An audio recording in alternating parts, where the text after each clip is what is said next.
You are now listening to the Serious Growth Podcast with your host, Leo Costa Jr. And what brand underwear do you wear? Let's see. The ones I have on right now are from Duluth Trading. They're really comfortable. Have you heard of that Duluth Trading? Yeah, and they got some really good underwear that fits me, because that's another story. You know, not all of them fit the same. That's a whole story. Yeah, that's a whole story, is right. Anyway, hey, listen, the reason why you're back is because, you know, you're one of those people that is so interesting to talk to. And I'm not blowing smoke up your sweats, believe me. But you're one of those people that has your energy, and you're so interesting, and you omit this a great light, great energy. I'm very drawn to that. And so I wanted you back. And I know you and I have talked since then. And I really don't know what the hell we're going to talk about today, but it doesn't matter. Whatever we end up doing is going to be great. You mentioned something about maybe talking about teaching. So teacher-student relationship, the coaching relationship, how to take a lesson. Yeah. What are you really doing? Mind-body connection. There you go. Or what should men wear when they work out in Pilates, or anything? You're on, baby. You talk about what you want to, and I'll just bounce off you. How about that?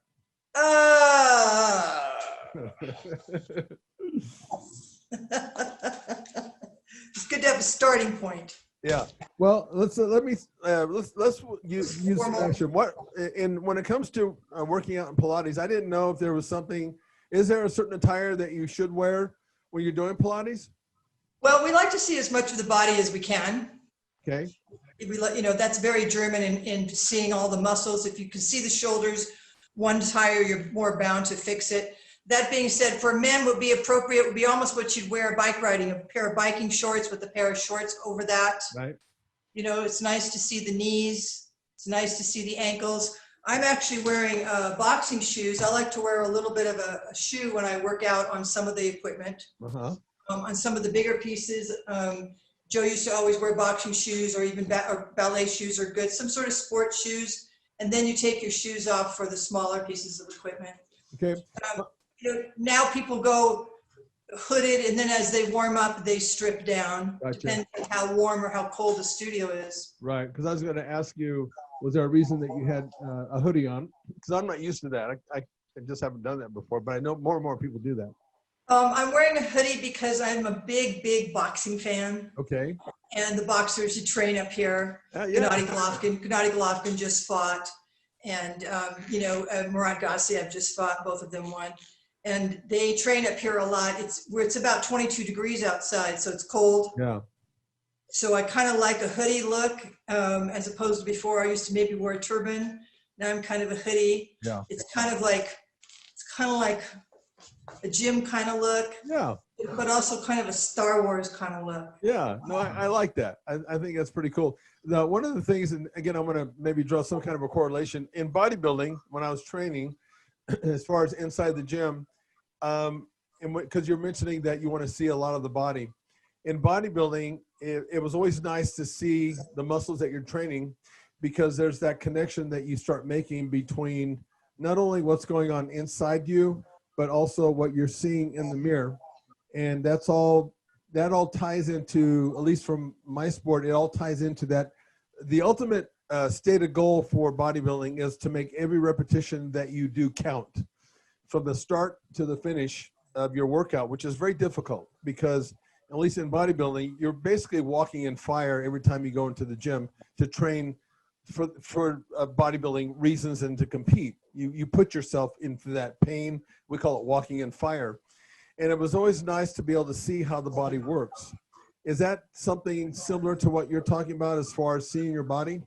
Well, the feedback that you get in the mirror, or the teacher gives you, is in symmetry. For instance, if you lay someone down and they start to do an exercise, and you see that their left pectoral is really small and their right pectoral is really big. Uh-huh.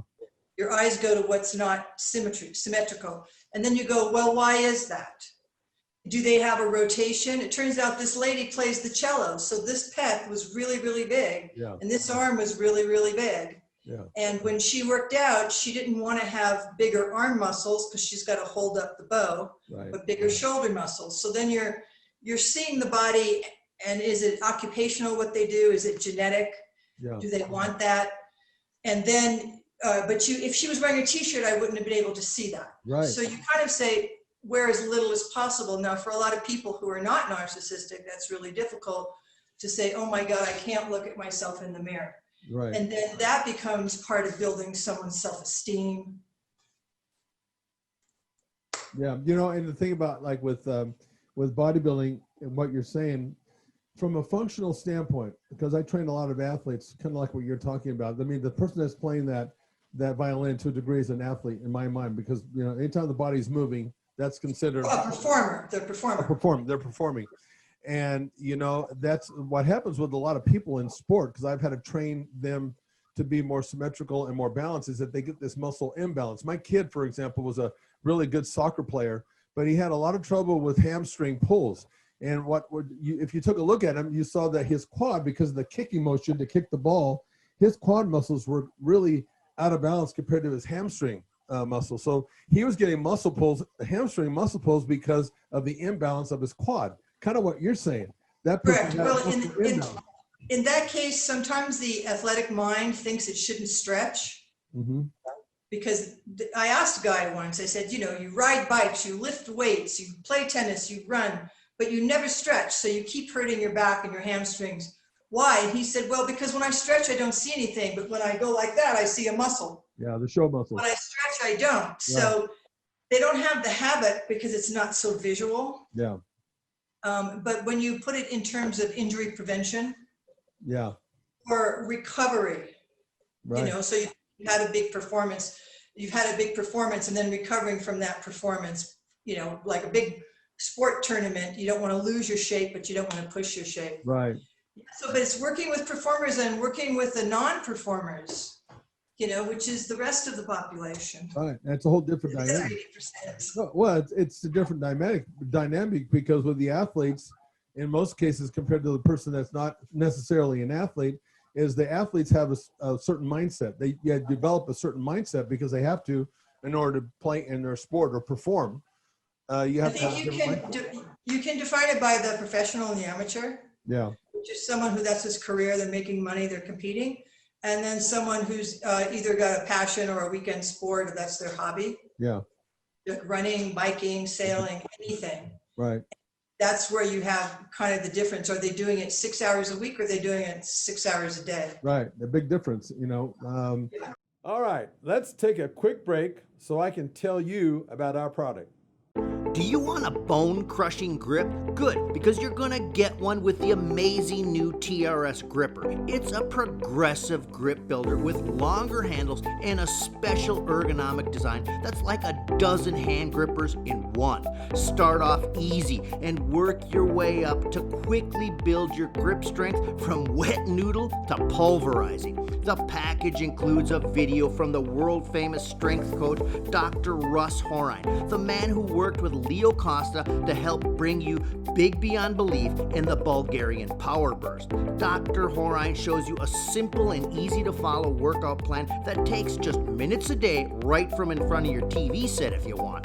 So click on the link below and let's get started building you a stronger, firmer, bone-crushing grip. So as it related to the athlete compared to the bodybuilder, bodybuilder is I think the hard part there is that we like to see the muscles that respond and that look good, and yet we have these muscles on our body, and every bodybuilder has it, where they have weak body parts, and that changes throughout their training because certain body parts become strong ones at some point, and the other ones drag a little bit, and it's always so difficult. And this is why you have to be so damn disciplined. It's always difficult to train the weaker body parts or the stubborn body parts. For guys, a lot of times it was calves and it showed up on stage, but it always was very difficult. And you had to have such determination and you know, that you weren't going to be deterred by the fact that you had these body parts that need to be brought up, but it takes a lot of energy and it takes a lot of discipline to do that. I don't know if you found that when you're dealing with your clientele. What it takes is a consistency. It takes a schedule. Is it 3 times a week? Is it 4 times a week? Is it 5 times a week? Yeah. Is it 1 hour? Is it 2 hours? It's how much time do you have, you know, and what are you doing with that? Are you going into the gym with a buddy and so you can do your setups quicker? Yeah. You know, There's a lot of factors there. yeah, and I like, you know, Joe Pilates. There is some weights in Joe Pilates work. Not big weights, because the boxers didn't want big muscles, nor did the dancers. Right. You know, and but there is resistance with body. Some extra set of arms, some extra set of triceps, weights on the equipment. Right. I think when you're talking about what can someone do to improve their performance, whether it's a bodybuilder, whether it's an actor, whether it's just a weekend bike rider, is how do you identify the weak parts without all the you need this, you need that, you know, which is just get them to move and doing things they normally don't do. Yeah. Right? Which would be one leg balance things, coordination things. The bodybuilders are so top heavy. I saw this a lot in working with the Cirque du Soleil catchers, right? They're all big because they got to catch people flying out in the air really fast. And their muscles are really big in their back and their shoulders. So when they go to roll up, their upper body's so heavy as compared to their legs. Right, interesting. You know, that the balance is off on a curl. Yeah, so I found that really interesting. Yeah, muscle imbalance. You know, one of the things I did, because I watched Arnold Schwarzenegger, I think it was Pumping Iron or one of those, and he talked about going to a person who did ballet to get some training, because in bodybuilding, if you really want to show yourself off, you need to be elegant on stage and be graceful. And most bodybuilders aren't. It's horrible. Their transitions from one pose to the other are horrible. And Arnold, you know, he always talked about you're always being watched on stage, even when you're moving to the next one. So you might as well be graceful. After I saw that, I hired a ballet person, and I got to tell you something, Siri. Holy shit. The only thing she had me do was stand up like we do, like in a lineup. Yes. And she had me hold a piece of paper between my knees. And she says, just hold it there. Holy crap, man. That was one of the hardest things I'd ever done.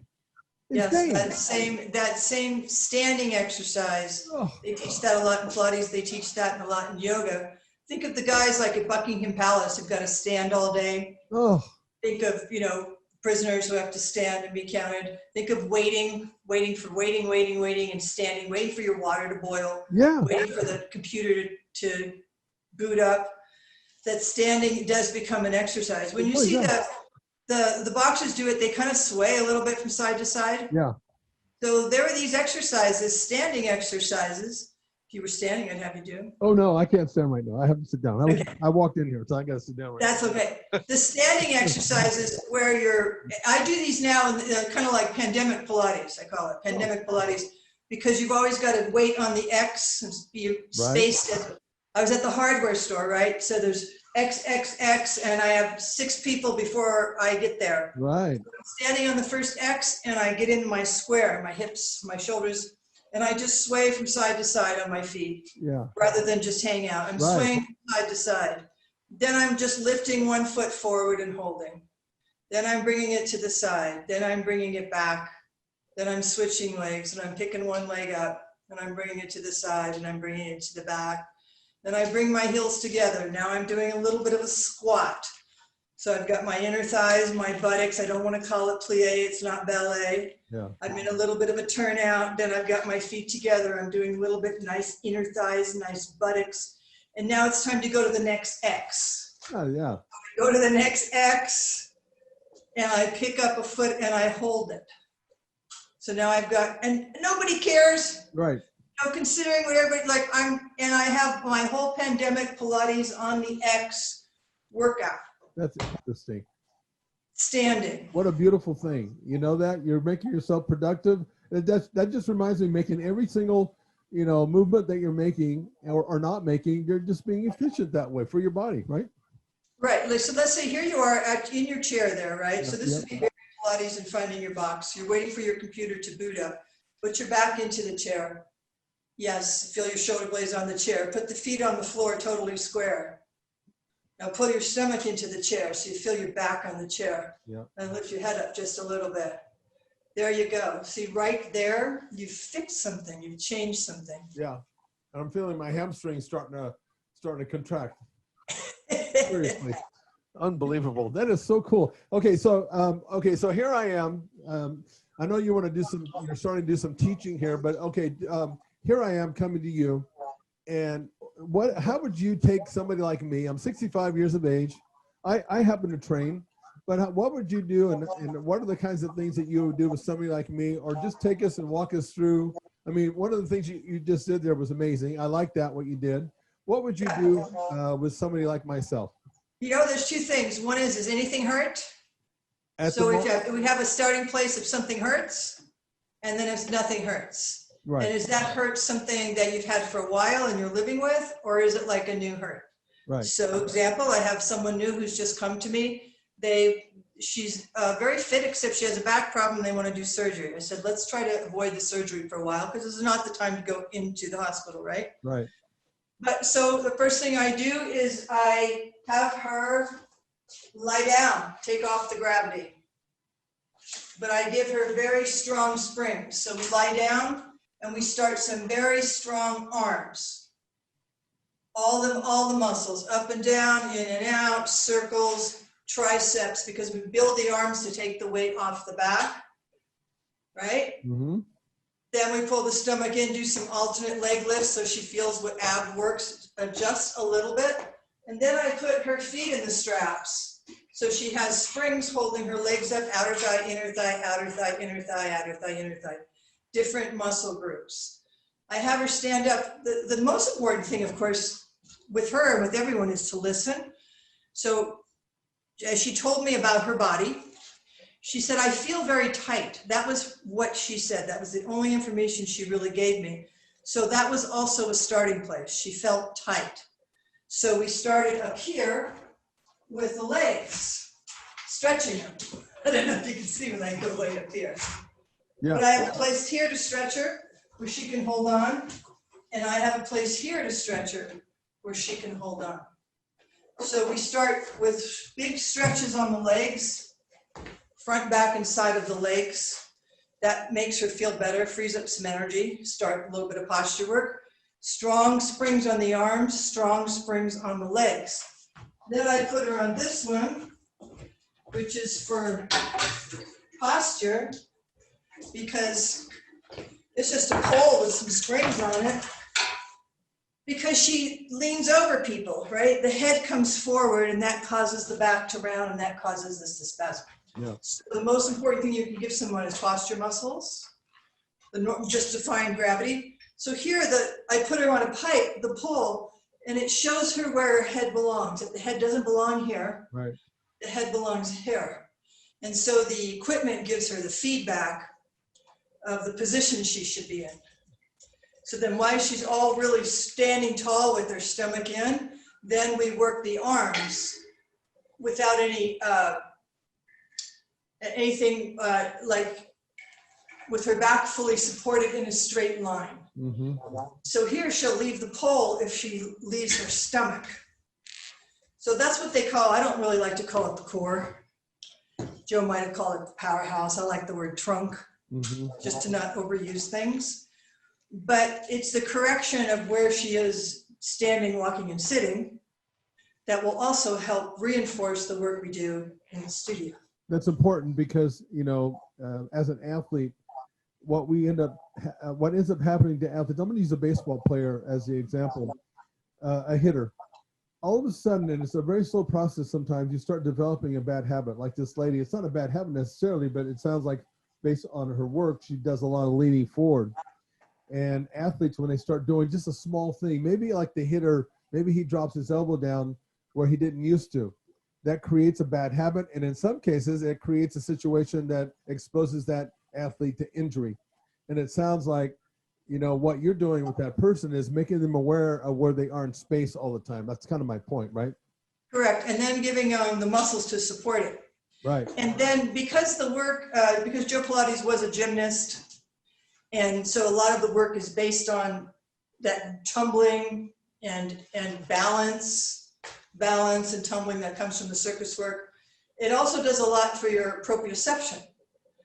So when you ask people anything that concerns you, and yes, my balance concerns me. Let's say they had a stroke. Let's say they had a broken leg. let's say they just have a balance problem. Yeah. And so there's so many exercises on just one leg, holding on, not holding on, where you can determine the strengthen the left side over the right side, or strengthen this over that. I find that a lot of people who've had injuries go to physical therapy, but never fully complete their physical therapy, their rehabilitation. Yeah. And then they compensate. Right. Normal people, just normal population, compensate just holding a baby on a hip. Yeah. Holding everything on one side. Yeah. You see yourself driving in a car. So this position here, if you go back on the chair again, which you're just squaring off your shoulders over your hips, pull your abdomen in, bring your head back. When you're driving and you find yourself, slumped over on the thing like this, like this, like this, you're driving for hours every day or whatever, you're cramping and reducing. So this brings you back to, this is what the body should look like, symmetrical, that Greek idea that beauty is symmetry. Right. That's interesting. Yeah, I'm that guy. I'm that guy in the car that's always driving like what you're saying constantly. Good. Well, this lesson must be for you. But the performance part of the Greeks and the Romans and the wrestling and the bodybuilding and showing off the anatomy and God's beauty in the human male and female bodies is one thing. And then getting people to have some sort of technique when everybody, this took a long time ago when the Industrial Revolution came and everybody moved to the cities, right? Mm-hmm. When you lived out in the country, you didn't need to go to a gym. You had horses, you were plowing, you were, just here in Big Bear, shoveling the snow, raking the leaves, what you do outside. A housewife burns 800 calories if she was to clean her own house, Yeah. But once you're in the city, you're taken out of nature. And so then these indoor gyms came up where we used to go to a gym. And now in the pandemic, we're back in our own homes. True that, huh? So fortunately, I have all my equipment. I don't have a couch, but I have 12 Pilates machines in my house. But whatever habit you've developed, if you've bodybuilded for years and years and years, if you went to dance, if you went to yoga, if you played tennis, did you have a physical habit, something you can do at home? Now everybody's it's getting more modern with the Peloton and with the mirrors. Right. But that doesn't really correct. If you still have a bad habit, if you're still knock-kneed, if you're still bow-legged, if you're still hyperextended, if you're still scoliotic, everybody's got a scoliosis, you don't fix it. And the correcting and the fixing is what's important. And that's why you might have a coach. Right. And the thing about it is correcting something, like you're totally right with that stuff. And I did a post one time and I said, there's nothing that really replaces a coach or a trainer in front of you for the very reasons that you're talking about. Because it's okay, and it's another option, and that's fine. With this pandemic, they have this, these trainers in front of you, in front of a mirror. But like you said, unless you already have good habits, you're going to come in with bad habits, and they're going to get worse, not better. I do find that you can give lessons in the Zoom and this and that if it is a one-on-one. Yeah. You can still see if somebody's, it's amazing what you can see. Yeah. Especially if you have the equipment to compare it to. I know what straight is, or the chair. It's amazing what's happening in the cyber world, but I don't believe that things should be too group. I think there's a lot of, and for that reason, we can say that the pandemic is kind of equalizing a lot of things that were maybe not healthy. For instance, group spin classes. You used to spin with a heart rate monitor at a certain pace when Johnny G invented it back in the Schwinn days. Mm-hmm. And now they just might do it dark, or they must just do it hard or a higher heartbeat. It's not geared for that person's cardio fitness, that person's, age or mentality. Right. Things should be very specific but I don't specifically like I don't like to use the O word, the A word, like just because you're that age, then you should be at that level. Right. Taken into consideration, because a 20-year-old could be in terrible shape. True. Well, and here's the thing, what you're talking about is that when it comes to cardio, for example, it is age dependent. I'm not telling you something you don't know, but it is age dependent. And just because you go harder doesn't mean that you're going to get more benefit, because what happens physiologically is if you go too hard, your body switches from aerobic conditioning, which is where it's burning fat as its main energy source, to anaerobic conditioning, where it's burning sugar. So, and this is the reason why people get so damn frustrated, because they think that going harder is better when it comes in regard to doing cardio, and that's not the case. Correct. Harder's not better. Faster's not better. Right. If it's shinier, if it's newer, it's not better. Right, Just exactly. invented, it's not better. Yeah, and that's kind of your point. And I call it follow the leader training, where I see groups sometimes where 15, 20 people, they're following the leader, which is the instructor. And that kind of training it might work for us, a very small segment of people out there, but the rest of them are not going to get the same kind of benefit. That's going to what you're saying. Well, fitness is so much more, there's so much more information on it now. People have such a bigger experience the last 20 years. Yeah. Hopefully people use intelligence, and you don't really want someone who's already kyphotic riding a bike a lot, because they're already locked into that hunch. Yeah. So what are all the extension exercises? You can just add in, kind of like diets or supplements or vitamins, a few things that person could use for their personal life. Yeah. For instance, the mat exercises in Pilates were done, like I spoke last podcast, in the prison. You can do exercises in bed. Like you get up, you can't sleep. It's 3 a.m. You can't go back to sleep. You have your choices. Turn on the TV, look at the bad news, or you could do these 5 or 6 or 8 exercises, and then you'd feel a little bit better, and then you'd be able to maybe calm down and go to sleep. Yeah, good point. I want to point something out to you.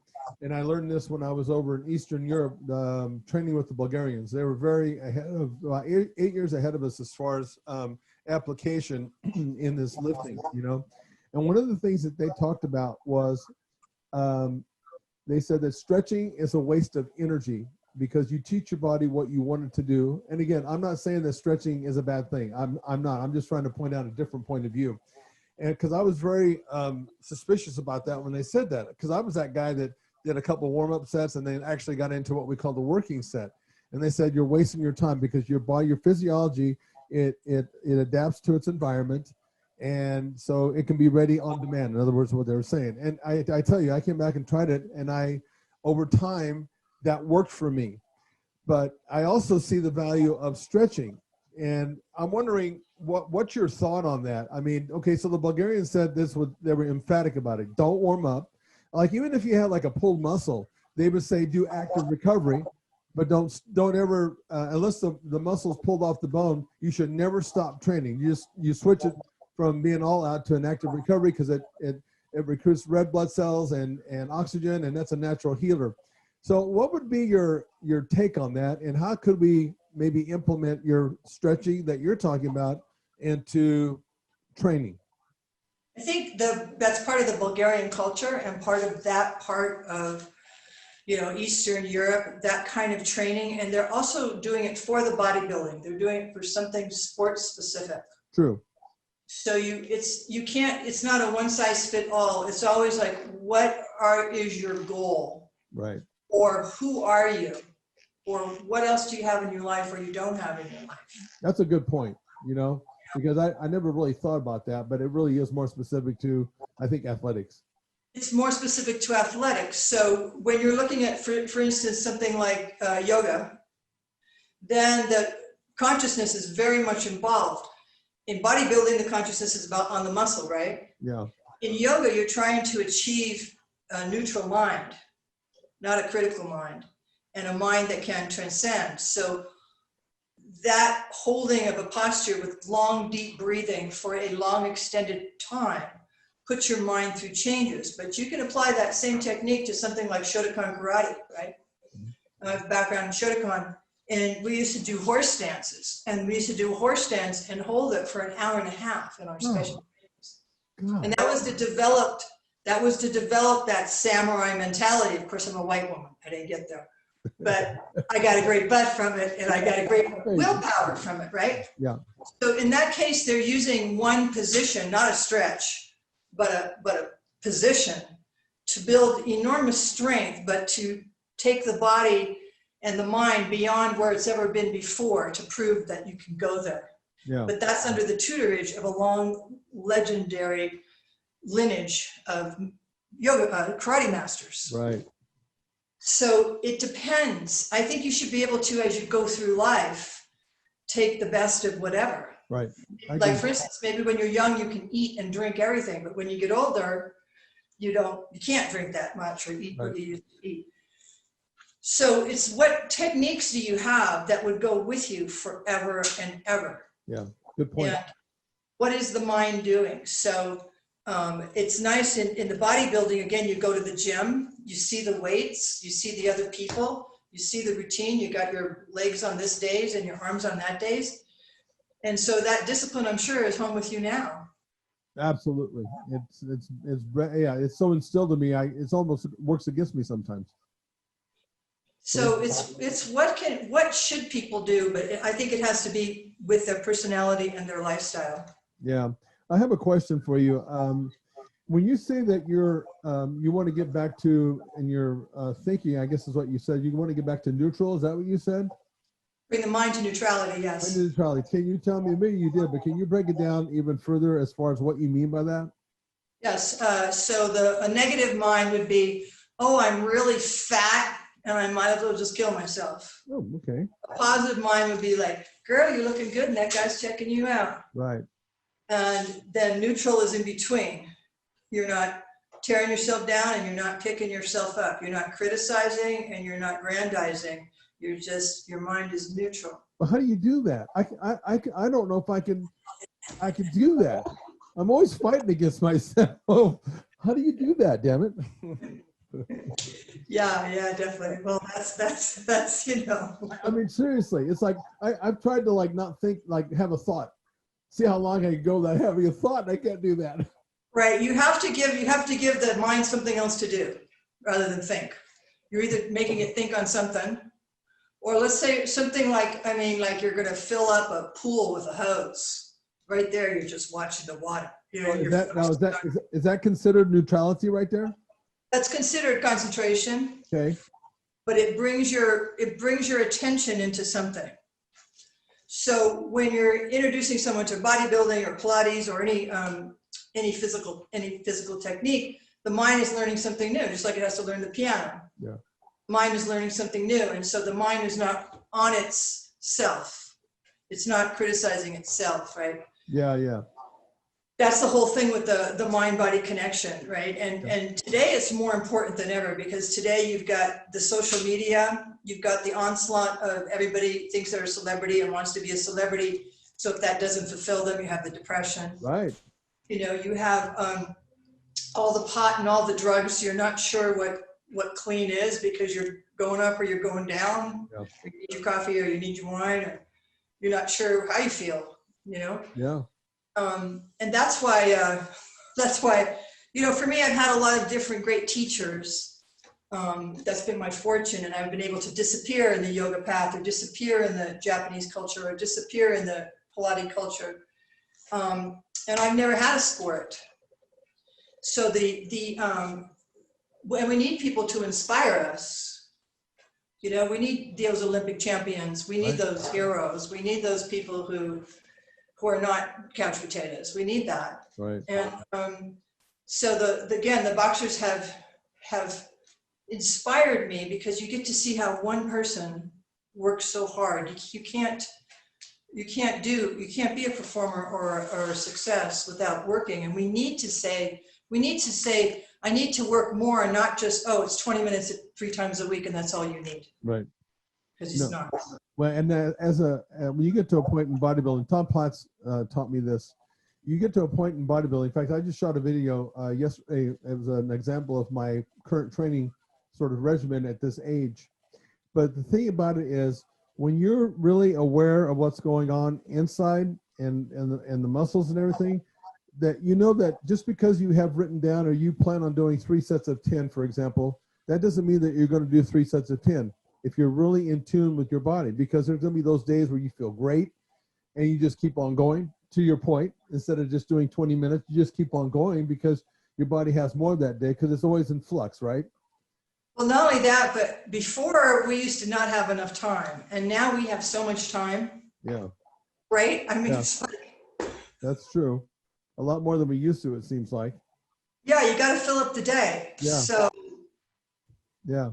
I would think that, could you, when you're trying to teach somebody how to be in neutrality, if I'm saying that correctly. Is that like a class in itself? Like, are you training people just to learn how to be really effective at being in that neutral zone? If that's what they want, if they need more mental training or meditation or something like that, Yeah. you still use the body to reach the mind. You're still educating the will, using the will to reach the mind. I like that, what you're saying there, because I would almost think that because I've said this before, it starts in the mind and it filters down, but you're actually saying that in a different way, I think, where your body has to reach your mind. I've never heard that before.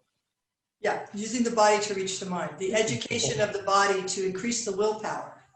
Interesting. Using the education of the body to increase the willpower. So the person has very bad willpower, right? Yeah.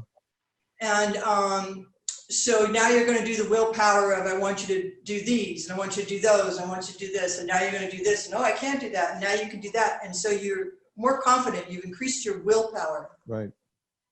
Right? So now, between now and the end of the day, I don't want you to eat any sugar, and I want to make sure you drink 1 or 2 glasses of water and try to go to bed when you're tired. You've increased your willpower in adding in some lifestyle techniques. Right. That's a big problem, is willpower. Yeah, and what I tell people, like in the fitness industry, I tell them, look, this is, and it can come off a little bit maybe overwhelming to the person because we're, in our society especially, we want things fast, really fast. We want satisfaction fast, results fast. And I tell people, I said, the most important thing is to take baby steps and realize that, it's a process. And when you're getting yourself back into whatever kind of condition or whatever you're trying to reach as a goal, it's a process and it's a marathon, not a sprint, and take baby steps, because at the end of the day, that's what it's going to take to get the big goal and to be able to maintain that, because so many people, they got fire in their rear end when they first start something and they go like hell. And the next thing you know, they're burnt out.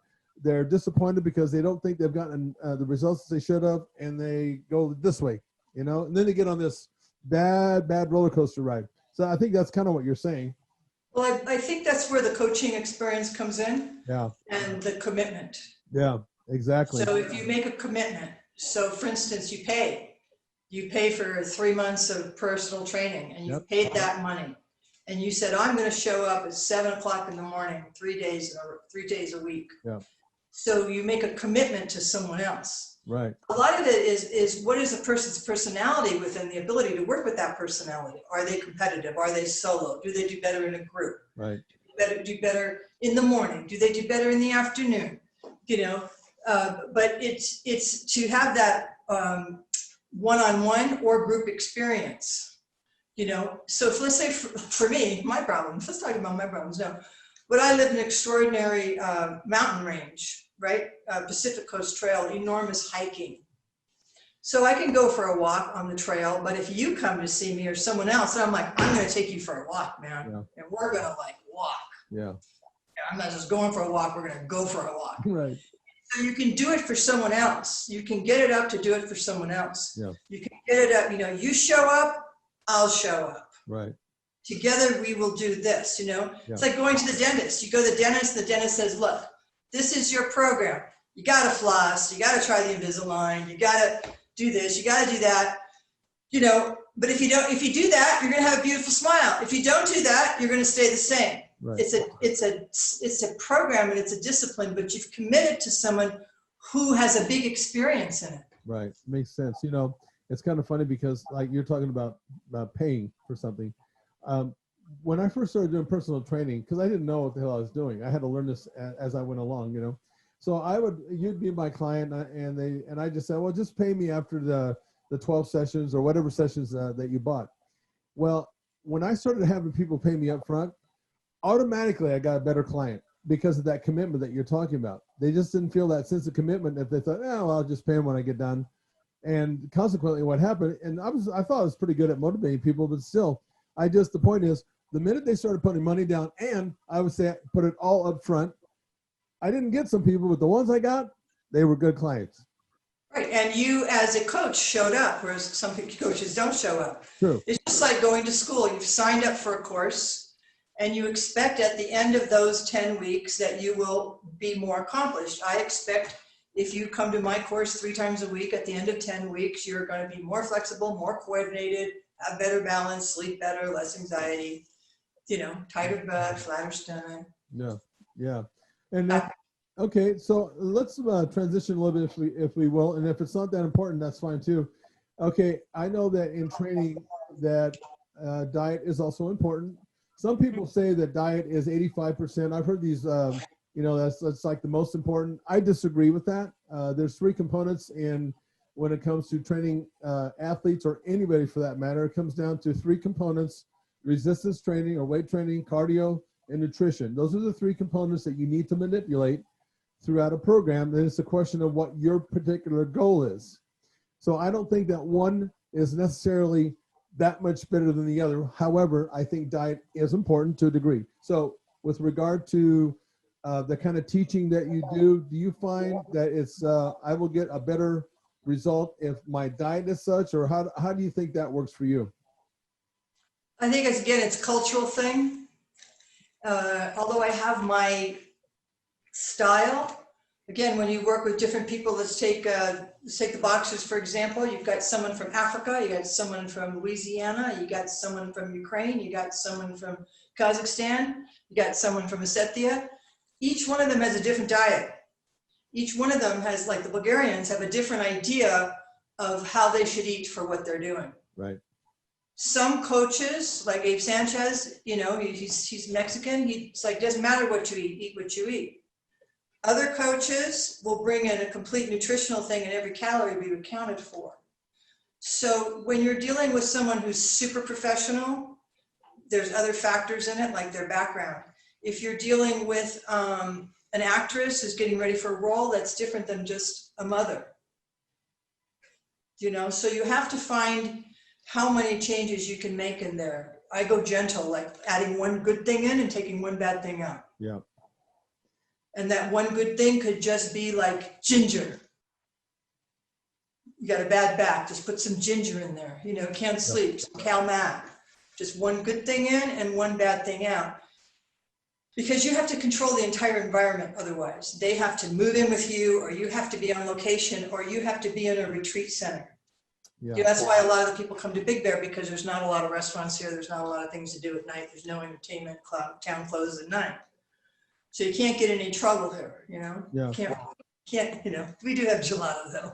Yeah. But so it depends. It totally depends. And it depends. That's why I try to use a little psychology and a little astrology with people. Do you want to give up your drinking? Because that's a lot of calories right there. Yeah. Do you want to go on a fast? Do you need a protein drink? It depends how much, when they come in, how much they need. If they've got a beautiful body, I don't mention it at all. They may mention it. Let's take a quick pause to tell you about something you are definitely going to want. Do you want a bone-crushing grip? Good, because you're going to get one with the amazing new TRS gripper. It's a progressive grip builder with longer handles and a special ergonomic design that's like a dozen hand grippers in one. Start off easy and work your way up to quickly build your grip strength from wet noodle to pulverizing. The package includes a video from the world-famous strength coach, Dr. Russ Horine, the man who worked with Leo Costa to help bring you big beyond belief in the Bulgarian power burst. Dr. Horine shows you a simple and easy to follow workout plan that takes just minutes a day right from in front of your TV set if you want. So click on the link below and let's get started building you a stronger, firmer, bone-crushing grip.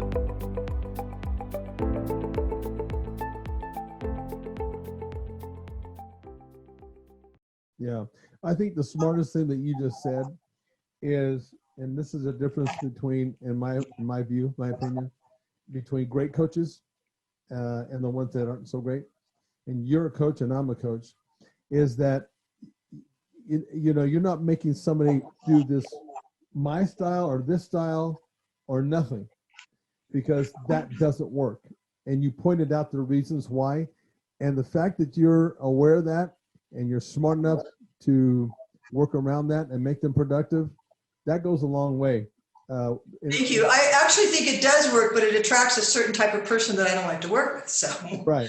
I like people too. You tend to, I mean, I don't know if it's, the synchronicity of the universe or what. You tend to draw towards you people who think like you. Yeah. They wouldn't even think of doing something. They would just go get surgery. Right. Like why invest a couple $1,000s in your body when you can just go have your fat sucked out? Right. There's that group. So it's a certain type of person. Right. I love teenagers, because they're very open and their bodies are still open, and you can make a big difference in there. Yeah.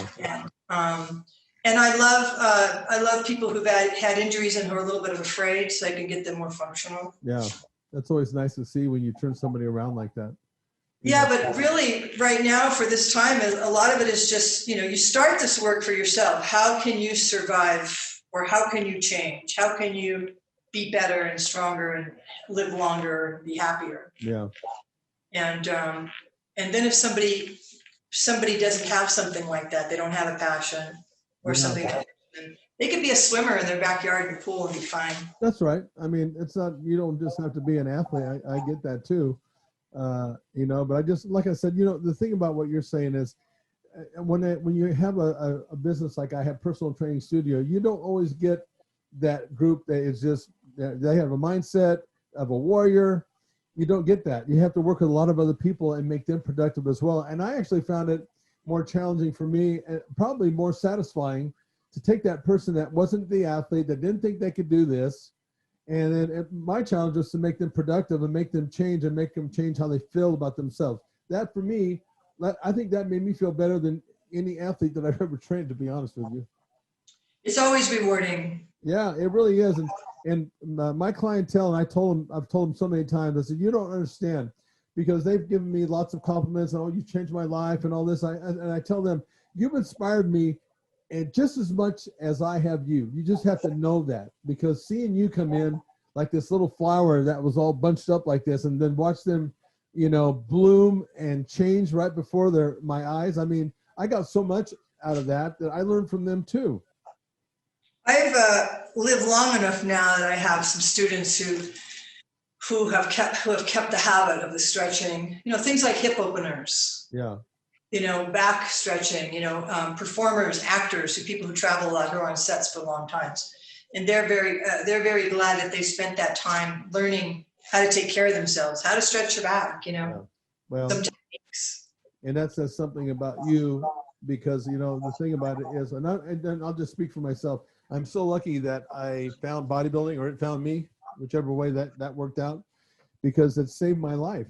Even though it may have had something to do with me having strokes 8 years ago because of the extreme behavior, but it's the very same thing that I needed to get me back to where I'm at right now. And, I'm in the best shape that I've been in at least 10 years, maybe 15 years. And it would have never happened if I didn't have that mindset, and that where it's a lifelong experience for me, and it'll always be that way. And I know that. Well, remember, you probably were growing up with Jack LaLanne. Yes, I was. I did. Right? Jack LaLanne, who was really the first fitness guru on TV. That's right. With his little white dog, and then swimming across the channel in New York City. And, so again, that was an example of somebody who was happy and inspiring people in the media. Yeah, he was way ahead of his time, wasn't he? He was way ahead of his time, yeah. Did you ever meet him? Yeah. I did. I met him they had a Legends dinner years ago, and Bill Pearl, some of the giants in the industry were there. Jack LaLanne was there. And I'm going to tell you something, Siri. He was, at that time, he was 75 years old, and that sucker was running around that room like a young man, just socializing with everybody. He had more energy than all of us did. That's what I'm talking about. Yeah. That's what I'm talking about. I had heard, I don't know if this is true, that he was the one who started using the pulleys. Although Joe Pilates, original reformer, he has a pulley system in the 20s, and then he went to springs. But that pulley system, that Jack LaLanne invented all that, but he never patented it. So all of that equipment he never made any money on, and then that's when he started with the Jack LaLanne juicer. Yeah, I remember his that. last couple decades there. Yeah. And that's where he made his fortune, was on that Jack LaLanne juicer. Yeah, I remember that. Man, that guy was amazing. I couldn't believe that. That stands out in my my mind at times. I think about that, you know, and he had so much energy back then. Listen, before we go off into the wild blue yonder, is there anything that you wanted to cover that I didn't go into? If so, why don't you enlighten us some more before we go? Wow. Oh, I like it when I stump you, Siri. Wow, I'm usually wait, this is the moment here. No, I'm kidding. No, I wanted to make sure I just didn't like step all over you, and like maybe you wanted to cover something. That's all. No. I'm someone who put it in front of me and I will respond to it. Yeah, I got you. Okay, so I'll wind this thing up. Are you currently? What is your exercise program? How does that look Monday through Friday before we head out here? My exercise program right now is pretty much with the applaud equipment, because we're indoors in the wintertime, the pandemic.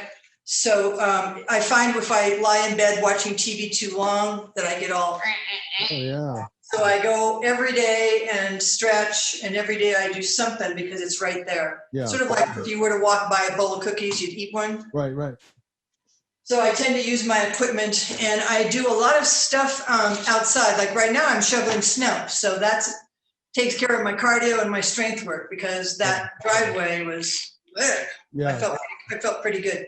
Yeah. So it's your normal functioning things. Yeah.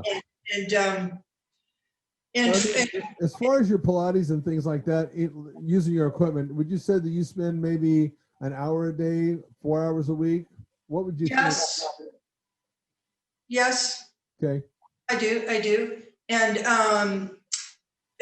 you wake up and it's like 22 degrees out and you don't really want to go out till it's 40. Right. I can see that. Right. So you either got to watch what's happening in politics or go do something. And then my other big thing I'd like to give people is going to sleep at night. You know, really the way to go to sleep at night, and the ability to immediately bring your focus onto your breathing.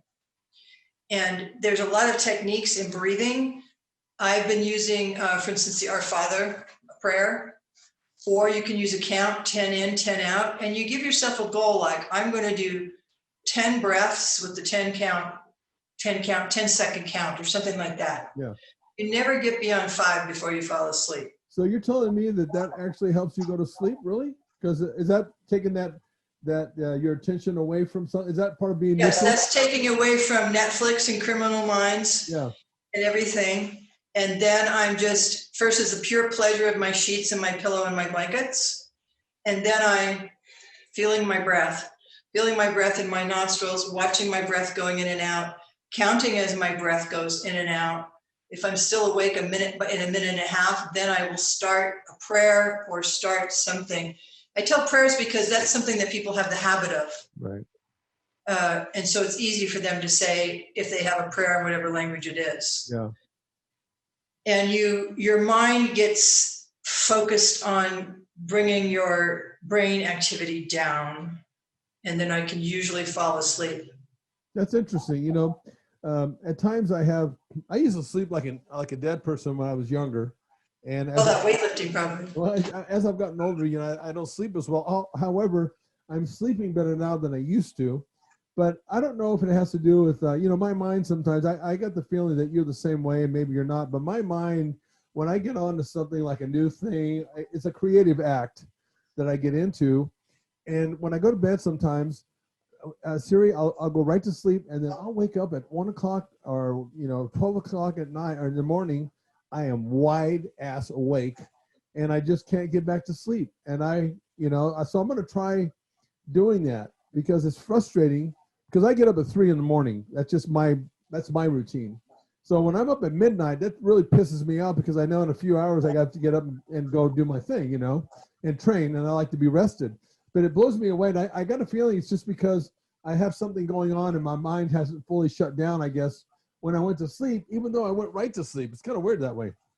Well, you just have to make sure, again, you just check your day, are you having caffeine past 3 o'clock? Are you going to bed with a full stomach? Is it physiological? Yeah. Is it mental? And then what do you do to put yourself back to sleep? And what is it that's keeping you up? But for instance, some people can't sleep unless there's noise. For me, if there's any amount of noise, I go to my mom's, there's a train, can't sleep. Right. If there's lighter noise, I like complete sensory deprivation to go to bring myself down. Really quiet then. Is that what you're saying? Really quiet, really dark. Yeah, for me, because I've been used to it. I used to sleep in my grandma's house. We didn't have air conditioning at that point. She had like a swamp cooler in the hallway. And, you know, it's hot as hell, but in the day, I'd go in there like at lunchtime because I'd go take a nap. You know, back then I was working on the dairy, and at noon we'd go home, eat, take a little nap. I'd lay underneath that swamp cooler. And I must have been from that, because in my bedroom, I sleep with 2 fans. I sleep with a commercial fan that is a loud one, not terribly loud, but you would think that it's probably terribly loud. So that was over there on the side blowing this way. And then I have the ceiling fan blowing down on me. If I don't sleep those suckers on, I think it's just something that you get used to, you know. I can give you this technique of listening to the fans, because it's a matter of listening. Yeah.